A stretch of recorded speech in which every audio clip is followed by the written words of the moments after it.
नमस्कार दोस्तों, कैसे हैं आप लोग। 10 दिसंबर 2021 के daily the Hindu editorial discussion में आपका स्वागत है। आज के आर्टिकल में एक्चुअली में कोई बहुत ज्यादा यूनिक पॉइंट नहीं है। उत्तर प्रदेश के इलेक्शन से रिलेटेड एक आर्टिकल है। देखिए, एक तो ये children and schooling in the post covid era, यहाँ पे जितने पॉइंट्स दे रखे हैं सारे के सारे रिपीटेड हैं। तो इस पर्टिकुलर आर्टिकल को रीइटरेट करने के बजाय एक तो उत्तर प्रदेश की पॉलिटिक्स से रिलेटेड आर्टिकल है, तो थोड़ा एक अलग पॉलिटिकल पर्सपेक्टिव है, व्यू पॉइंट है, कुछ अलग ज्ञान की बातें, हालांकि एग्जाम्स पर्सपेक्टिव से ज्ञान की नहीं है, but as an aspiring bureaucrat आपको हल्का फुल्का पॉलिटिक्स में क्या हो रहा है इसका भी आइडिया देखो होना चाहिए।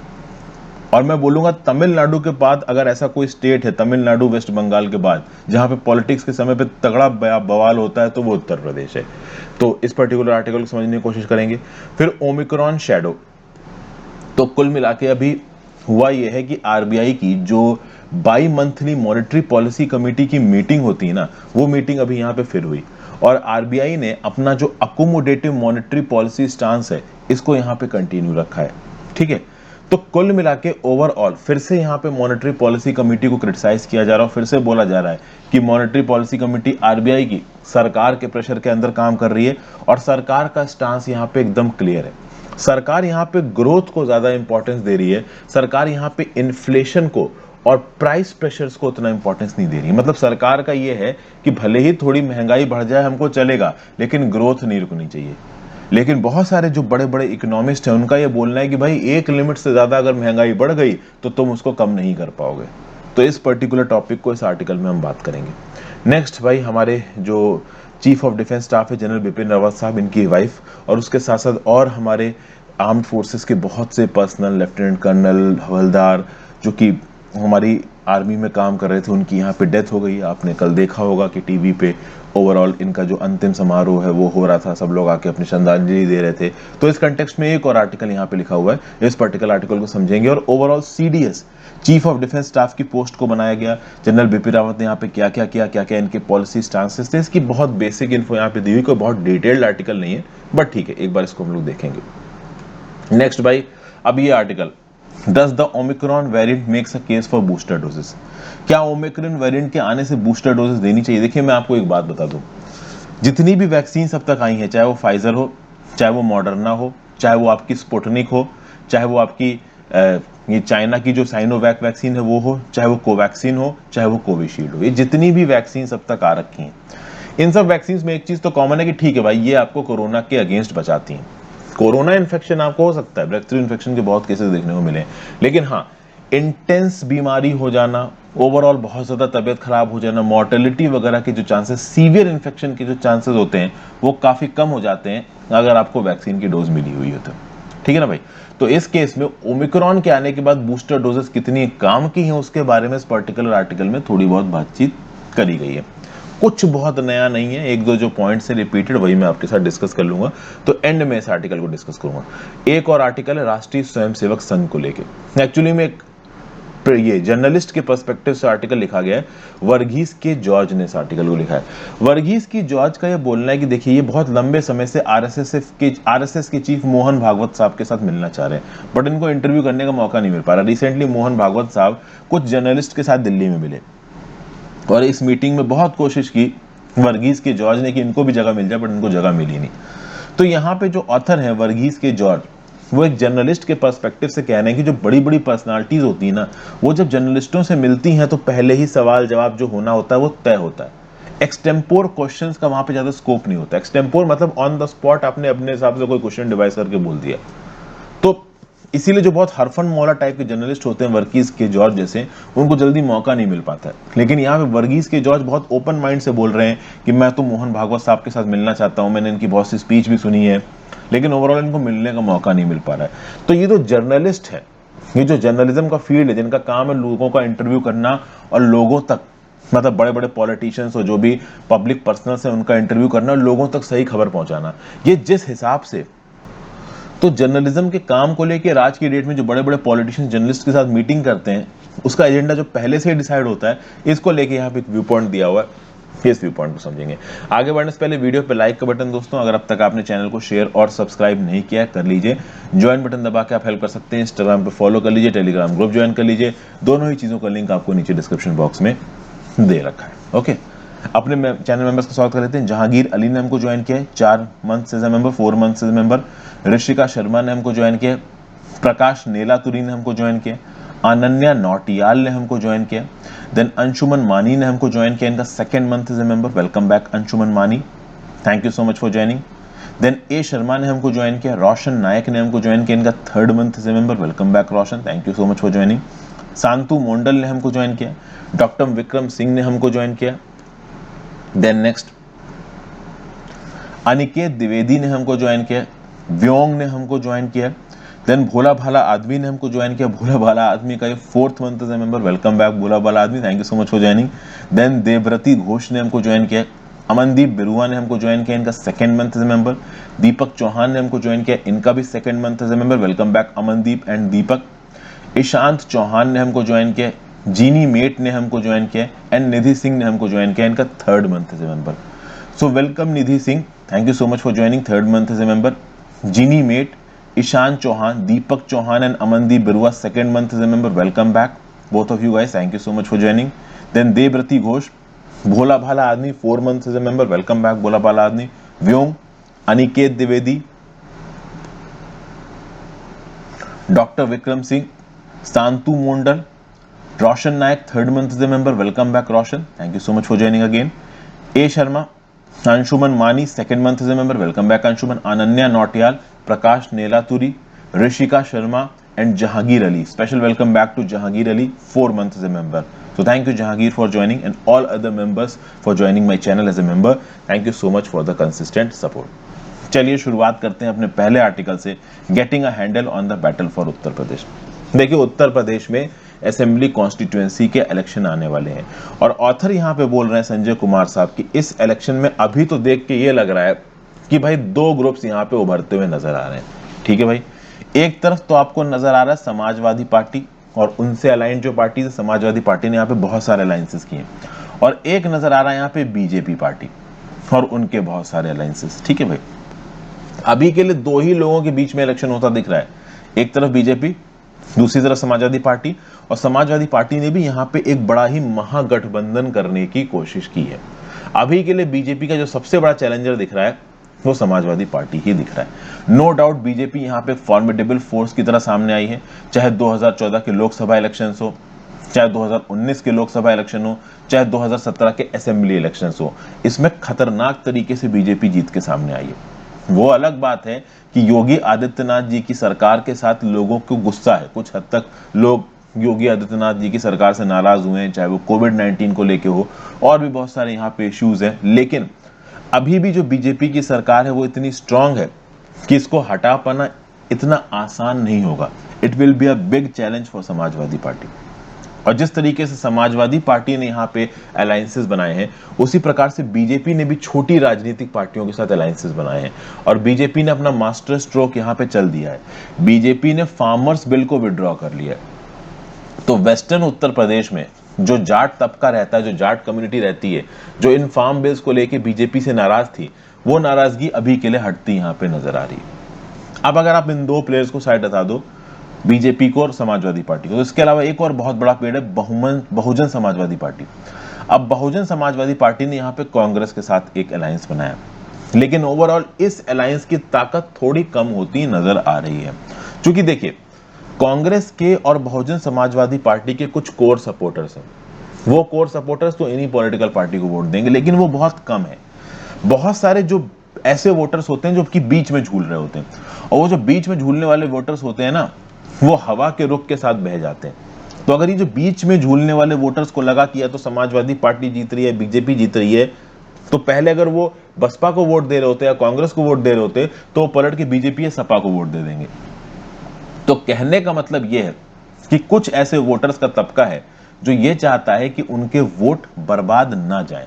तो हवा के रुख के हिसाब से जो पार्टी जीतती नजर आ रही है, वो अपना वोट बदल के उसको दे देंगे। कुछ सर्वे भी यहाँ पे कंडक्ट कराई गई है centre for the study of developing societies के द्वारा।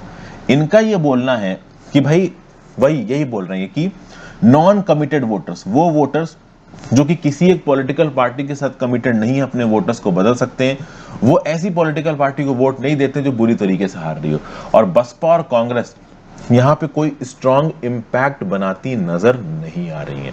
तो मोस्ट प्रॉब्ली इनका जीतना अभी यहाँ पे डिक्लेयर कर दिया संजय कुमार साहब ने कि पॉसिबल नहीं है। संजय कुमार साहब centre for study of developing studies में एक प्रोफेसर है दिल्ली में, ठीक है। अब देखिए डेवलपिंग सोसाइटीज, इलेक्शन की बात की जाए तो पहले हम लोग देखते हैं कि यहाँ पे अलायंस कैसा बनाया। तो अब अलायंस में बहुत डिटेल में जाने की जरूरत नहीं। सपा ने अलायंस बनाया राष्ट्रीय लोकदल के साथ, आम आदमी पार्टी के साथ, फिर ये जो ओम प्रकाश राजभर हैं, सुहलदेव भारतीय समाजवादी पार्टी, मतलब ये बसपा नहीं है, ये SBSP है, सुहलदेव भारतीय समाजवादी पार्टी, तो कंफ्यूज मत होइएगा। फिर कृष्ण पटेल की अपना दल कमेरवादी के साथ भी यहाँ पे सपा ने अलायंस बनाया है। तो अदर बैकवर्ड क्लासेस के वोट, देखिए अदर बैकवर्ड क्लासेस में जो यादव्स आते हैं उनके वोट तो देखो समाजवादी पार्टी को मिलते हैं, लेकिन जो नॉन यादव OBC कास्ट है यूपी के अंदर, वो समाजवादी पार्टी को वोट दें, इसलिए बहुत सारी लोकल पॉलिटिकल पार्टीज के साथ यहाँ पे अलायंस बनाया समाजवादी पार्टी ने, ठीक है भाई।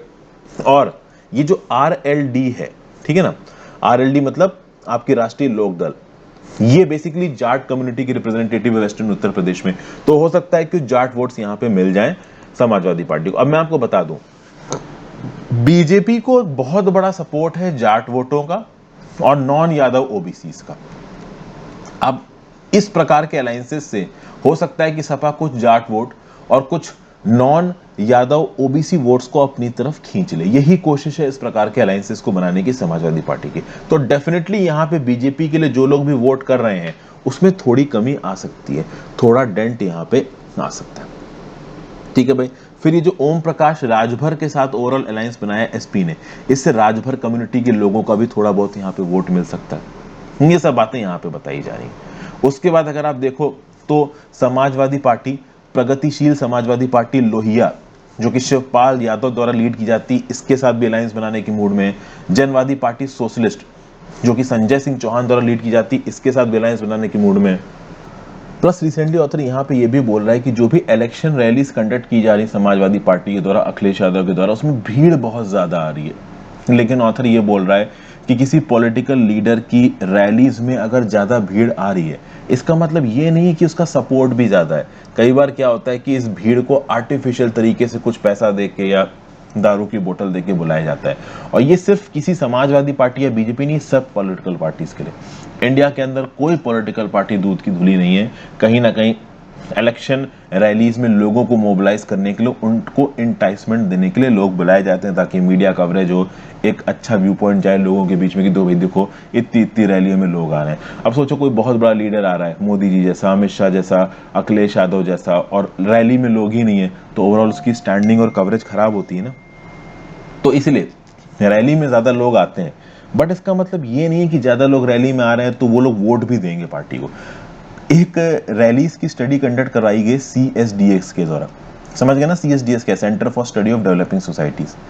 2019 के लोकसभा इलेक्शंस के दौरान ये स्टडी ऑफ रैलीज कराई गई थी।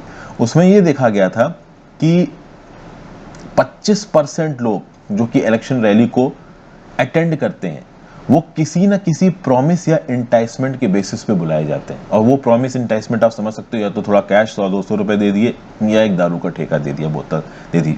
तो इस प्रकार के इंटाइसमेंट के बेसिस पे लोगों को रैली में बुलाया जाता है। इलेक्शन में बहुत खर्चा होता है भाई, आप अंदाजा नहीं लगा सकते हो कि ये पॉलिटिकल पार्टीज का बजट क्या होता है। उसके बाद अगर आप देखो तो इसी CSDS की स्टडी ने यह भी बताया था कि किसी एक रैली में पार्टिसिपेट करने वाले 1/3 लोग, ऑलमोस्ट 33-34% लोग दूसरी पॉलिटिकल पार्टीज की रैली में भी पार्टिसिपेट करते हैं। अब मान लो कोई नेता है समाजवादी पार्टी जैसा अखिलेश यादव, तो अगर आप जेन्युइनली उसकी रैली में जा रहे हो तो उसका मतलब क्या है, आप समाजवादी पार्टी सपोर्टर हो। लेकिन फिर उसके बाद आप बीजेपी की भी रैली में चले जाओ, तो आप हर पॉलिटिकल पार्टी को तो नहीं सपोर्ट कर रहे हो ना भाई। तो कहीं ना कहीं 33% लोग सारी पॉलिटिकल रैलीज में कॉमन होते हैं। बहुत सारे लोग तो ऐसे होते हैं बेले कि भाई कुछ भी मिल जाए तो चलो, इसकी रैली आ रही, चलो कल चलते हैं, कुछ मिल जाएगा 200 रुपया।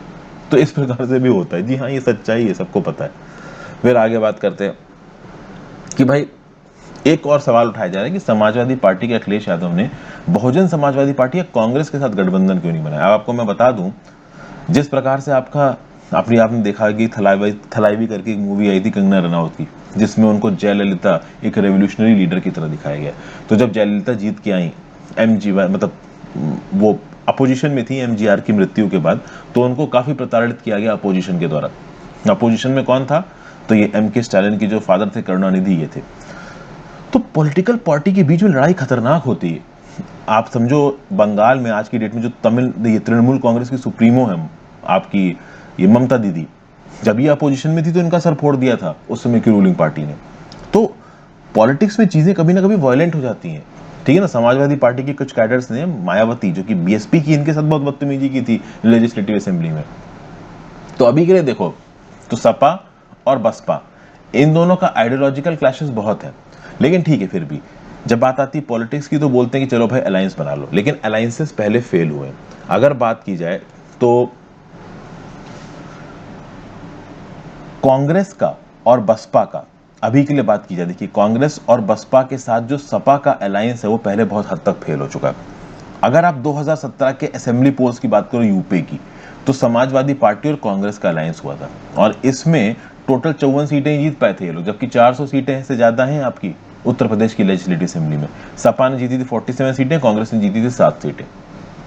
ओके, सपा को वोट परसेंटेज मिला था 21.83%, कांग्रेस को मिला था 6.25%। और सपा बसपा भी यहाँ पे गठबंधन बना चुके हैं।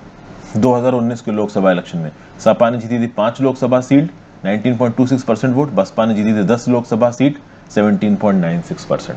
तो कुल मिला के सपा इस समय पे ना बसपा के साथ अलायंस बनाने के मूड में है, ना कांग्रेस के साथ अलायंस बनाने के मूड में है। ओवरऑल दोनों के साथ पहले अलायंस बना चुका है, वो चीज फेल हो चुकी है। तो वही स्ट्रेटेजी को दोबारा डिवाइस करना, दोबारा एग्जीक्यूट करना इनको थोड़ा खतरनाक लग रहा है। वहीं पर अगर बीजेपी की बात की जाए तो बीजेपी ने भी बहुत से अलायंसेस बनाए, अपना दल के साथ, निषाद पार्टी के साथ। अब मैं सारी पॉलिटिकल पार्टीज का यहाँ पे नाम नहीं लूंगा, लेकिन ओवरऑल अगर जो एज बताई जा रही है वो एज यहाँ पे बीजेपी के फेवर में बताई जा रही है। थोड़ा लंबा आर्टिकल हो गया यूपी के इलेक्शन को लेकर, इतना लंबा नहीं करना चाहिए था, इसलिए मैं यहाँ पे इसको खत्म करता हूँ। नेक्स्ट बात करते हैं ओमिक्रॉन शैडो। आरबीआई में need to act to ward off price pressure sooner than later. देखिए आरबीआई की जब भी bimonthly monetary policy committee meeting होती है ना, अब तक ट्रेंड सा बन गया है। उनका जो पॉलिसी स्टांस है वो है अकोमोडेटिव।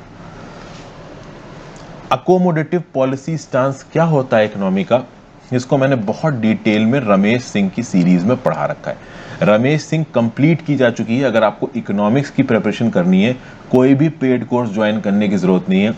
डेली की बेसिस पे अगर आप मेरे करंट और एडिटोरियल सुन रहे हैं और अगर आपने मेरी रमेश सिंह की इकोनॉमी की सीरीज देखी है, आपकी रमेश सिंह वैसे ही प्रिपेयर हो जाएगी। बहरहाल अकोमोडेटिव पॉलिसी स्टांस अगर मैं आपको एक शॉर्ट लाइन बताऊं तो मतलब कि इंटरेस्ट रेट को एक लिमिट से ज्यादा नहीं बढ़ाना। जो बेंचमार्क पॉलिसी रेट होता है रेपो रेट, उसको एक लिमिट से ज्यादा नहीं बढ़ाना, उसको कम रखना है। तो उसको कम रखने से क्या होगा कि लोगों के हाथ में जो इंटरेस्ट रेट है, जिस इंटरेस्ट रेट पे लोगों को पैसा मिल रहा है वो कम रहेगा, तो उससे लोगों के हाथ में पैसा ज्यादा जाएगा, इकोनॉमी में लिक्विडिटी ज्यादा रहेगी, लोग ज्यादा खर्चेंगे और ग्रोथ बढ़ेगी। लेकिन इसमें एक प्रॉब्लम होती है, जब चीपली लोगों के हाथ में पैसा पहुंचने लगता है तो भाई महंगाई बढ़ने लगती है और पैसे की कीमत गिरने लगती है, और वो लोग जिन्होंने पैसा पहले से कमा के रखा हुआ होता है उनके पैसों की औकात भी गिरने लगती है। तो वो बिटकॉइन जैसी चीजों में इन्वेस्ट करने लगते हैं, गोल्ड जैसी चीजों में इन्वेस्ट करने लगते हैं। यहाँ पे इकोनॉमी के डाइवर्स पर्सपेक्टिव है। यहाँ पे जिस पर्सपेक्टिव की बात की जा रही है वो मैं आपको बताता हूँ। प्रॉब्लम ये है, लेटेस्ट मॉनेटरी पॉलिसी एक्शन जब आया तो स्टेटस को रखा, बेंचमार्क इंटरेस्ट रेट सेम रखे, repo rate, reverse repo rate, margining standard facility, ये सब सेम रखा है। ये सब क्या होते हैं, इसके लिए रमेश सिंह के लेक्चर्स देखिए। फुल ईयर जीडीपी और ग्रोथ के और इन्फ्लेशन के जो प्रोजेक्शंस हैं वो बहुत हद तक इस बात पे डिपेंड करेंगे कि ओमिक्रॉन आगे आने वाले समय में कितना फैलता है। ओके, बाई मंथली पॉलिसी को अनाउंस करते वक्त गवर्नर शक्तिकांता दास साहब ने क्या बोला कि headwinds from global developments were the main risk to domestic outlook. मतलब उनका भी ये कहना है कि भाई ये जो कोविड-19 का ओमिक्रॉन वेरिएंट है, ये जिस प्रकार से आगे तरखाट मचाएगा उस प्रकार से ही हम बता पाएंगे आगे क्या होने वाला है और आगे क्या नहीं होने वाला है। अभी के लिए देखा जाए तो हमारी इकोनॉमी के दो की ड्राइवर्स हैं, एक तो प्राइवेट इन्वेस्टमेंट, एक प्राइवेट कंजम्पशन। तो प्राइवेट लोग कितना कंज्यूम कर रहे हैं और प्राइवेट इन्वेस्टमेंट कितना आ रहा है इन्वेस्टर्स की तरफ से, समझ गए। और ये दोनों ही जो पर्सपेक्टिव्स हैं ये इस बात पे डिपेंड करेंगे कि ओमिक्रॉन कितना फैलता है। अगर ओमिक्रॉन एक लिमिट से ज्यादा फैला तो भाई बिजनेसेस बंद होंगे, नौकरियां जाएंगी, बड़े बड़े इन्वेस्टर्स इकोनॉमी में इन्वेस्ट नहीं करेंगे। इस प्रकार की चीजें देखो यहाँ पे उठने वाली हैं। और पिछली कई मीटिंग से एक ट्रेंड देखने को मिला है, समझ गए। 3 बार से लगातार अगर आप देखो तो मॉनेटरी पॉलिसी कमेटी में जो 6 मेंबर्स हैं उनमें से एक मेंबर हमेशा अपना डिसेंट नोट फॉरवर्ड पुटअप करता है। वो डिसेंट नोट क्यों पुटअप करता है? उसका ये बोलना है कि जो मॉनेटरी पॉलिसी कमेटी का अकोमोडेटिव स्टांस है ना, इसको बदलने की जरूरत है। मतलब रेपो रेट को थोड़ा बढ़ाने की जरूरत है। मतलब लिक्विडिटी को मार्केट में एक लिमिट से ज्यादा करने की जरूरत नहीं है। मतलब यहाँ पे महंगाई को कंट्रोल करने की जरूरत है। सरकार का सिंपल लॉजिक है, यहाँ पे सरकार ने अपना जो स्टांस है वो एकदम क्लियर कर दिया है। वो स्टांस क्या है कि भैया ग्रोथ इकोनॉमी की ज्यादा इंपॉर्टेंट है, थोड़ा अगर महंगाई बढ़ जाती है तो बढ़ जाने दो। समझ गए? लेकिन आप समझिए, दो चीजें होती हैं। एक होती है फिस्कल पॉलिसी, ठीक है ना, एक होती है आपकी मॉनेटरी पॉलिसी। मॉनेटरी पॉलिसी बनाती है आरबीआई की मॉनेटरी पॉलिसी कमेटी, और मॉनेटरी पॉलिसी कमेटी का जो सबसे मेन टारगेट है वो ये है कि आप इन्फ्लेशन को, महंगाई में कंट्रोल करके रखो। और फिर से गवर्नर शक्तिकांत दास साहब ने यहाँ पे बोला है, price stability remains the cardinal principle for monetary policy at fosters growth and stability. मतलब इनका साफ साफ बोलना है कि भाई हमारी पूरी कोशिश है कि दाम एक लिमिट से ज्यादा चीजों के ना बढ़े। लेकिन दाम तो भाई देखो यहाँ पे बढ़ रहे हैं। तो अगर देखा जाए तो बहुत सारे एक्सपर्ट्स का बोलना है कि जो आरबीआई का काम है यहाँ पे इन्फ्लेशन को कंट्रोल करना, आरबीआई जस्ट उसका उल्टा कर रहा है। हालांकि शक्तिकांत दास साहब ने यहाँ पे ये बोला कि ठीक है भाई, थोड़ा बहुत कम होगा इन्फ्लेशन। कैसे कम होगा? तो विंटर का जो आपका क्रॉप प्रोड्यूस है जब वो मार्केट में आएगा तो वेजिटेबल के दाम घटेंगे। तो ऑप्टिमिज्म को यहाँ पे दिखाने की कोशिश की जा रही है। लेकिन पिछले 17 महीनों से जो कोर रिटेल इन्फ्लेशन है वो ऑन द राइज है। तो कुल मिला के हालात यहाँ पे गड़बड़ है। ओवरऑल अगर आप देखो तो आरबीआई का जो नवंबर राउंड हुआ था inflation expectation survey of house hold का, उसने ये दिखाया था कि भाई जो हाउस होल्ड्स का इन्फ्लेशन है वो नियर और मीडियम टर्म में बढ़ेगा। तो कुल मिला के देखा जाए तो बहुत सारी चीज़ें किस बात पे डिपेंड करेंगी? ओमिक्रॉन के इम्पैक्ट के ऊपर। हालांकि कुछ पॉजिटिव चीज़ें भी हैं। पॉजिटिव चीज़ें क्या हैं? तो आपको पता होना चाहिए कि कुछ एक्साइज ड्यूटी कट्स हुए हैं तेल के दामों के ऊपर, केंद्र की सरकार की तरफ से किए हुए हैं। तो हो सकता है इससे आगे आने वाले कुछ महीनों में इन्फ्लेशन में राहत मिले। ठीक है, अभी के लिए देखा जाए तो इसी inflation expectation survey of house holds के हिसाब से अगले 3 महीनों में जो ऑन एन एवरेज इन्फ्लेशन होने वाला है वो 10.8% होने वाला है। और एक साल के एवरेज की तरह जो इन्फ्लेशन निकल के आने वाला वो 10.9% निकल के आने वाला, जो कि बहुत ज़्यादा है। समझ गए ना बात को? तो इस समय पे बहुत इंपॉर्टेंट है कि यहाँ पे जो इन्फ्लेशन के चलते जो लिक्विडिटी प्रेशर है, जो बहुत एक्सेस पैसा मार्केट में घूम रहा है, इसके क्वांटम को कम किया जाए। अगर इसके क्वांटम को कम नहीं किया गया, इन्फ्लेशन भाई बढ़ता ही जाएगा। ये बात इस आर्टिकल में बताई गई। नेक्स्ट आर्टिकल है ट्रेजिक लॉस। ठीक है, जनरल बिपिन रावत की यहाँ पे बात हो रही है। अब ये जा चुके हैं, ठीक है, वो एक अलग बात है। We have lost a capable and experienced military leader in a tragic death of country's first chief of defence staff. पहले चीफ ऑफ डिफेंस स्टाफ थे, अभी तक इनका 2 साल का टेन्योर तक पूरा नहीं हुआ था। Konur in the Nilgiri hills में इनका हेलीकॉप्टर क्रैश कर गया। ये इनकी वाइफ मधुलिका और 11 और लोग यहाँ पे शहीद हो गए। अगर आप देखें तो एक हेविली वुडेड एरिया में एक MI-17 V5 एयरफोर्स का हेलीकॉप्टर यहाँ पे क्रैश हुआ। तो डिफेंस मिनिस्टर राजनाथ सिंह जी ने यहाँ पे बोला है कि ट्राई सर्विस इंक्वायरी बिठा दी गई है। ठीक है ना, एयर मार्शल मानवेंद्र सिंह साहब इसको लीड करेंगे। अब समझिए बहुत बड़ा इंसिडेंस है। इस विमान में MI-17 V5 में हमारे डिफेंस मिनिस्टर राजनाथ सिंह भी बैठते हैं, हमारे डिफेंस मिनिस्टर, हमारे प्राइम मिनिस्टर PM मोदी भी बैठते हैं। तो ऐसे विमान जो क्रैश कर सकते हैं भाई, इसमें हमारे VVIPs बैठे हैं, तो ये सबके लिए खतरे की बात है, ऐसा यहाँ पे बताया जा रहा है। तो इंक्वायरी की जाएगी और इंक्वायरी के बेसिस पे बाद में पता चलेगा कि क्या होना है क्या नहीं होना है। जो हमारे IAF के, इंडियन एयरफोर्स के चीफ हैं एयर मार्शल VR चौधरी, ये क्रैश साइट पे जा चुके हैं। कॉकपिट वॉइस और फ्लाइट डाटा रिकॉर्डर आ चुका है। ओवरऑल आगे आने वाले समय में इन्वेस्टिगेशन होगी और फिर पूरी दुनिया के सामने वो डिटेल्ड इन्वेस्टिगेशन रिपोर्ट आएगी कि भाई क्या हुआ क्या नहीं हुआ। ठीक है, स्पीडली और थॉरली यहाँ पे इंक्वायरी करने को कहा गया है। तो ज़रूरी यह है कि स्पीडी कोर्स करेक्शन किया जाए और ये बात को इंश्योर किया जाए कि जो MI-17 VF चॉपर्स हैं, जो अक्सर कर यहाँ पे क्रैश होते रहते हैं, इनके क्रैश को थोड़ा कम किया जाए। और बेटर ये रहेगा कि हम लोग रशिया से अपने चॉपर्स को प्रोक्योर करने की बजाय इजराइल वगैरह से अपने चॉपर्स को प्रोक्योर करें, फ्रांस से करें, जिनके चॉपर्स में जो एक्सीडेंट फैटिलिटी रेट है वो कम है। देखो हेलीकॉप्टर गिरता ही गिरता है, मशीन है वो गिरती ही गिरती है, लेकिन ओवरऑल उसके गिरने के चांसेस कम हो, कम से कम इस बात को तो इंश्योर करो। बहरहाल यहाँ पे बिपिन रावत साहब की बात की जाए तो अभी इन्होंने 2 साल भी कंप्लीट नहीं किए थे एज अ CDS, ठीक है ना। आर्मी चीफ का जो इनका टेन्योर था वो खत्म हुआ था 31 दिसंबर 2019 को। उसके अगले ही दिन से चीफ ऑफ डिफेंस स्टाफ बन गए थे और इनका प्लान था कि इंडिया के आर्मी मतलब इंडियन आर्मी, नेवी और एयरफोर्स का थिएटराइजेशन किया जाएगा, ट्राई सर्विस ऑपरेशनल कैपेबिलिटीज। जैसे इंडिया है तो इंडिया को 3-4 मतलब थिएटर से बांट दो, एक थिएटर इधर, इधर एक थिएटर इधर, एक थिएटर इधर, और एक थिएटर में आर्मी, नेवी, एयरफोर्स तीनों होंगी। इस थिएटर का एक कमांडर होगा जो कि आर्मी, नेवी, एयरफोर्स तीनों को लीड करेगा। तो कुल मिला के इस प्लान की अभी डिवाइजिंग हो ही रही थी, पूरी नहीं हो पाई थी, लेकिन उससे पहले बिपिन रावत साहब यहाँ पे चले गए। तो बहुत ज़रूरी है कि यहाँ पे एक और काबिल CDS यहाँ पे इमीडिएट बेसिस पे अपॉइंट किया जाए, जो कि एक एग्रेसिव चाइना और एक बेलिजरेंट पाकिस्तान दोनों ही हमारे सामने खड़े हुए हैं, तो हम लोग बिल्कुल भी ढीले समय पे नहीं पड़ सकते, ठीक है। वैसे तो बता दिया जाए कि चीफ ऑफ डिफेंस स्टाफ नाम की जो पोस्ट बनाने की बात थी, इसका रिकमेंडेशन दिया गया था 2000 में ग्रुप ऑफ मिनिस्टर्स के द्वारा, जब कारगिल वॉर हुआ था। कारगिल वॉर के बाद इसका रिकमेंडेशन दिया गया था, लेकिन 20 साल बन लग गए। ऑलमोस्ट 2019 में ये पोस्ट बनाई गई है, दिसंबर 2019 में, ठीक है, 31 दिसंबर 2019 में।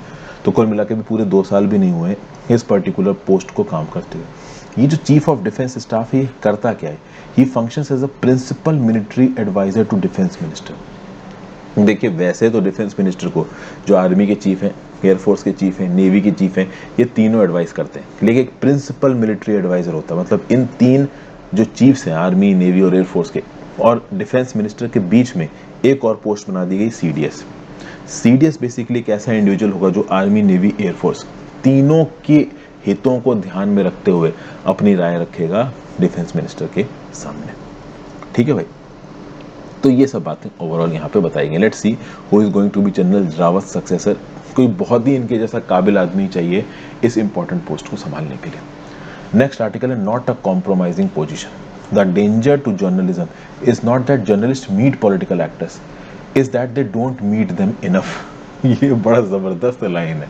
देखिए क्या हुआ, रिसेंटली राष्ट्रीय स्वयंसेवक संघ के जो चीफ है मोहन भागवत साहब, इन्होंने दिल्ली में कुछ जर्नलिस्ट को शॉर्टलिस्ट किया और इनके साथ यहाँ पे मीटिंग की। अब ये जो पर्टिकुलर वर्गीज के जॉर्ज हैं, इस आर्टिकल के लेखक, इनका बोलना है कि इनका बड़ा मन था इस मीटिंग में जाने का, बट इनको जाने नहीं दिया गया। ये बहुत लंबे समय से मोहन भागवत साहब से मिलना चाह रहे हैं, लेकिन मोहन भागवत साहब इनको अपॉइंटमेंट नहीं दे रहे हैं। तो इनका वर्गीज के जॉर्ज का ये बोलना है कि कई बार ऐसा होता है कि जर्नलिस्टों के ऊपर सवाल उठाया जाने लगता है कि वो बड़े बड़े पॉलिटिकल लीडर्स के साथ मिल रहे हैं, और अभी की जो लीडिंग पॉलिटिकल पार्टी है BJP, इसके ऊपर तो वैसे इल्ज़ाम लगाया जाता है कि इन्होंने बहुत सारी मीडिया कंपनीज को खरीद लिया है, जर्नलिस्ट इनके हिसाब से बोलते हैं, इनकी बोली बोलते हैं। तो ओवरऑल देखिए, जर्नलिस्टों की अगर मोहन भागवत साहब के साथ मीटिंग हो रही है, इसमें कोई प्रॉब्लम नहीं है, there is no problem in that. लेकिन प्रॉब्लम बस ये है कि जो मीटिंग है ना, वो सारे जर्नलिस्टों के साथ हो। ऐसा ना हो कि मतलब केवल एक ही जर्नलिस्ट, मतलब जो मन के जर्नलिस्ट हैं वो मिल रहे हैं। होता क्या है कि ये जो मीटिंग होती है ना बड़े बड़े पॉलिटिकल प्लेयर्स के साथ, उन मीटिंग में पहले ही चीज़ें तय होती हैं कि क्या सवाल पूछे जाएंगे और उनके क्या जवाब होंगे। जबकि हरफन मूला जो जर्नलिस्ट होते हैं वो कहीं ना कहीं बड़े बड़े पॉलिटिकल प्लेयर्स को फंसाने के मूड में रहते हैं, ठीक है। तो जल्दी इनके साथ कोई मीटिंग करना नहीं चाहता है, समझ रहे हो बात को। तो यहाँ पे जो भागवत साहब की मीटिंग हुई है जर्नलिस्टों के साथ, ठीक है, उसमें ओवरऑल केवल ऐसे ही जर्नलिस्टों को बुलाया गया, ऐसा वर्गीज के जॉर्ज का बोलना है, जिनके सेट क्वेश्चंस होंगे कि भाई यही क्वेश्चन पूछने हैं पॉलिटिकल लीडर से, इन क्वेश्चन के अलावा कोई दूसरा क्वेश्चन नहीं पूछना है। RSS की बात करो तो RSS बहुत इन्फ्लुएंशियल ऑर्गेनाइजेशन है, बट कुल मिला के यहाँ पे एक एक्ट ऑफ कॉम्प्रोमाइज हो रहा है, ऐसा यहाँ पे ऑथर बोल रहा है। इनका ये बोलना है कि जर्नलिज्म को इस बात से डेंजर नहीं है कि जो जर्नलिस्ट हैं वो पॉलिटिकल एक्टर्स के साथ बात कर रहे हैं, ब्यूरोक्रेट्स के साथ बात कर रहे हैं, पॉलिटिकल लीडर्स के साथ बात कर रहे हैं, वो इनफ बात नहीं कर रहे हैं। बातें पहले से फैब्रिकेटेड है। जब भी कोई मीटिंग होती है उसका एजेंडा, क्वेश्चंस पहले से डिसाइडेड होते हैं, और जो उस एजेंडा के हिसाब से बैठता नहीं, उस जर्नलिस्ट को यहाँ पे इन्वाइट नहीं किया जाता है। तो ये प्रॉब्लम यहाँ पे बता रहे हैं वर्गीज जॉर्ज साहब, ठीक है। और अगला आर्टिकल है, इसमें देखिए कोई खास दम नहीं है। इसमें यही बोला जा रहा है कि बूस्टर डोजेस ओमिक्रॉन वेरिएंट के लिए देने चाहिए या नहीं देने चाहिए। जैसे कि यहाँ पे एक सवाल है, what is the primary objective of a booster dose? To prevent symptomatic information और प्रिवेंट मॉडरेट और सीवियर डेथ और डिजीज। देखिए, इसका एक जनरल जवाब ही है। अभी वैक्सीन का ओवरऑल टारगेट क्या है? ये तो सब जानते हैं कि आपको वैक्सीन मिल गई तो ऐसा नहीं है कि आपको कोरोना नहीं होगा, कोरोना आपको तब भी होगा, ब्रेक थ्रू इन्फेक्शन देखने को मिले हैं। लेकिन हमको पता है कि कहीं ना कहीं ये जो दवाइयां हैं ना वो कोरोना के इन्फेक्ट को कम कर देती हैं, इफेक्ट को। आपकी बॉडी के अंदर कोरोना से लड़ने की जो ताकत है उसको बढ़ा देती हैं, आपकी इलनेस, हॉस्पिटलाइजेशन और डेथ के होने के चांसेस को कम कर देती हैं। कौन सी वैक्सीन कितना कम करती है उसके बारे में देखो जानकारी पता नहीं। एक और बात यहाँ पे बताई जा रही है, वैक्सीनेशन हो गया और वैक्सीनेशन हुए ज़्यादा समय बीत गया है तो ओवरऑल कहीं ना कहीं आपकी जो इम्यूनिटी है वो थोड़ी कम होने लगती है, बट इसका मतलब ये नहीं कि वो खत्म हो जाती है। तो सवाल ये उठता है कि बूस्टर डोज का यहाँ पे क्या रोल है और कितना इफेक्टिव होने वाला है बूस्टर डोज। एक लाइन में अगर मैं आपको जवाब दूं, इस ये किसी को नहीं पता कि बूस्टर डोज कितना इफेक्टिव होने वाला है। देखिए बहुत सारी अलग अलग थ्योरीज है। एक थ्योरी तो ये है कि जो बड़ी बड़ी फार्मास्यूटिकल कंपनीज है, फाइजर, मॉडर्ना, कोवैक्सीन, कोविशील्ड बनाने वाली, इन फार्मास्यूटिकल कंपनीज का क्या लॉजिक है कि अगर बूस्टर डोज दी जाती है तो इनकी तीसरी डोज दी जाएगी, तीसरी डोज होगी तो ये फार्मास्यूटिकल कंपनीज खूब पैसा कमाएंगी। जी हाँ, अभी 2 डोजेज में फाइजर, मॉडर्ना को सरकारों ने पैसा तो पे किया ही है ना, अब इनकी तीसरी डोज मिलेगी तो इनको और पैसा मिलेगा। और बूस्टर डोज में कोई बहुत एक्स्ट्रा टेक्नोलॉजी तो लाने वाली है नहीं ये कंपनियां, वही पुराना केमिकल फॉर्मूला इंजेक्ट किया जाएगा आपके अंदर। तो कुल मिला के एक कॉन्स्पिरेसी थ्योरी तो ये है कि भाई ये बड़ी बड़ी कंपनियों के पैसा कमाने का तरीका है, जो नेगेटिव है। पॉजिटिव ये है कि देखिए डेफिनेटली अगर वैक्सीन आपके शरीर में जाएगी तो कुछ ना कुछ इम्यूनिटी आपके शरीर में आएगी और वो इम्यूनिटी आपको लंबे समय तक कोरोना से प्रोटेक्ट करेगी। हाँ, वो किस हद तक आपको ओमिक्रॉन से कम प्रोटेक्ट करेगी, डेल्टा से प्रोटेक्ट करेगी, बीटा से प्रोटेक्ट करेगी, ये इस बात पे डिपेंड करता है जब किसी एक पर्टिकुलर इन्फेक्शन का डाटा पूरी तरीके से सामने आ जाए। ओमिक्रॉन को तो फैलते हुए अभी 2 ही 3 हफ्ता हुआ है, तो उसके रिस्पेक्ट में डाटा की बहुत लेस अवेलेबिलिटी। और इनफैक्ट अगर आप डेल्टा वेरिएंट की भी बात कर लो तो कितना ही आइडिया भी डेल्टा वेरिएंट के अगेंस्ट कोविशील्ड, कोवैक्सीन कितना इफेक्टिव है इसके बारे में बहुत ज्यादा एक्सटेंसिव स्टडीज नहीं हुई है। कोई 50% बोलता है, कोई 60% बोलता है, कोई 70% बोलता है। तो अभी के लिए ओवरऑल इस आर्टिकल में यही बताया जा रहा है कि हमारे पास बस एक वेग एश्योरेंस है। क्या वेग एश्योरेंस है कि हाँ भाई, अगर आपने वैक्सीन ले रखी है और बूस्टर डोज ले रखा है तो आपके सीवियर इन्फेक्शन के चांसेस कम हो जाएंगे, आपके हॉस्पिटलाइजेशन के चांसेस कम हो जाएंगे, आपकी डेथ के चांसेस बहुत ज़्यादा कम हो जाएंगे। और स्पेसिफिकली ये वैक्सीन उन लोगों के लिए बहुत ज़्यादा ज़रूरी हैं जो 60 साल से ज़्यादा की उम्र के हैं, या फिर वो लोग हैं जो 60 साल से ज़्यादा की उम्र के या कम की उम्र के, लेकिन उनको कोई दूसरी डेडली बीमारी है, जो कि कोरोना का दूसरी बीमारियों के साथ जो कॉम्बिनेशन है वो बहुत ज़्यादा लीथल हो जाता है। ये ओवरऑल हम लोग second wave of corona virus के समय पे देख चुके हैं। तो ऐसे केसेस में ये जो वैक्सीन की 2 डोजेज है और उसके बाद जो बूस्टर डोज है वो डेफिनेटली आपको एक लाइन ऑफ डिफेंस प्रोवाइड करती है। कुल मिला के बस यही एक सार है इस आर्टिकल का, इससे अलग यहाँ पे कुछ भी खास नहीं लिखा हुआ है। और डिटेल में मैं इसलिए नहीं बताता हूँ क्योंकि अक्सर कर इन पॉइंट्स के ऊपर हम लोग करंट अफेयर्स में एडिटोरियल में बात करते ही रहते हैं, तो मैं इसलिए आपके लिए एक ही चीज़ को बार बार रिट्रेट करके बोरिंग करने की कोशिश नहीं करता। आपने देखा होगा मैं 30 से 35 मिनट को अपने एडिटोरियल को निपटाने की कोशिश करता हूँ, क्योंकि मैं आपके लिए बहुत ज़्यादा बोरिंग नहीं करना चाहता हूँ चीज़ें। एक लिमिट से ज़्यादा बड़ा आर्टिकल हो जाता है या फिर वीडियो हो जाता है तो लोगों को इंटरेस्ट भी नहीं आता। इंटरेस्टिंग बना के मेन पॉइंट्स बता के आपको चीज़ें आगे बढ़ाना, ये मेरा फोकस रहता है। So thank you for watching friends. ज़्यादा से ज़्यादा लोगों के साथ इस वीडियो को शेयर करिएगा। आप अपने व्यू पॉइंट नीचे कमेंट बॉक्स में लिख सकते हैं। ऋतिक राजा के कमेंट्स में अक्सर कर देखता हूँ, बहुत अच्छे अच्छे वो समेशंस लिखता है एडिटोरियल्स के। सो इस प्रकार के कमेंट्स आर ऑलवेज वेलकम, जो कि इसको पढ़ के बाकी लोगों को भी बहुत कुछ सीखने को मिलता है। So thank you for watching and thank you for commenting. Comment करके और वीडियो को लाइक करके इसके एंगेजमेंट को आप बढ़ा सकते हो। Have a great day friends, पढ़ते रहिए और इफ़ पॉसिबल आप ज्वाइन बटन दबा के हेल्प भी कर सकते हैं। जल्दी ही मैं एनसीईआरटी शुरू करूँगा। बहुत सारे लोगों के जवाब मैसेजेस आते हैं, महिमा का, ठीक है, शोभित स्वामी का, आदिल तौकीब का, जो मेरे बहुत रेगुलर फॉलोअर्स रहे हैं, ठीक है ना, इनका लगातार मैसेज आ रहा है कि सर एनसीईआरटी कब शुरू हो रही है, एनसीईआरटी कब शुरू हो रही है। भाई देखो, बहुत जल्दी ही शुरू करूंगा मैं। आई एम रियली सॉरी कि थोड़ा डिले हो रहा है, बट जल्दी ही एनसीईआरटी से यहाँ पे शुरू हो जाएंगे। Thank you for watching, have a great day and thank you for the consistent support guys. Have a great day.